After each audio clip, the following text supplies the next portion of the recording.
Denok ezagutzen dugun historia bat, mito bat dela Frankenstein, baina gutxik irakurri dutena jatorrizko liburua. Zergatik da hori,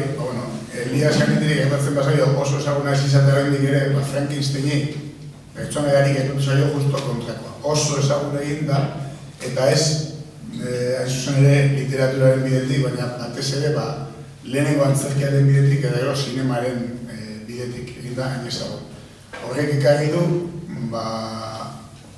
gainera nola sortu zenetik, eta Meretzigarren mendearen hasieratik, mito hori handia gotzen joan den, nik uste garaiarekin batera hasiz eta nolabait betez joan den mito bat izan dela, eta gaur egungo hainbat gairekin lotura zuzena duela. Zer gertatu da, Mary Shelley idatzi zuen 1818an publikatzen du lehenengo aldiz, gero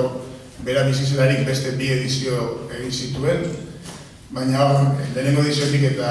hirugarren ediziora antzerkirako egokitzapen bat egin zuten, Mary Shelley bera bizizelarik, eta esan diteke, nahiz eta liburuak errekasta desente izan zuen garaian, antzerkiratzeak eman ziola benetan gaur egun duen ezagutza, ez? Lehenengo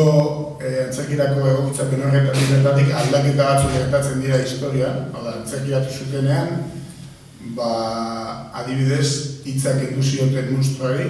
Iñakik esan duen bezala, monstruak hitz egiten du, eta liburuan bada parte bat monstruak berak kontatua, baina antzerkira ekarri zutenean, dramatizazio prozesu horretan iradaki zuten menbait, hobeago zara monstruak mutu egitea, eta errezkero, bai antzerki horretan eta bai sineman ere, mutu agertu da ia beti monstrua.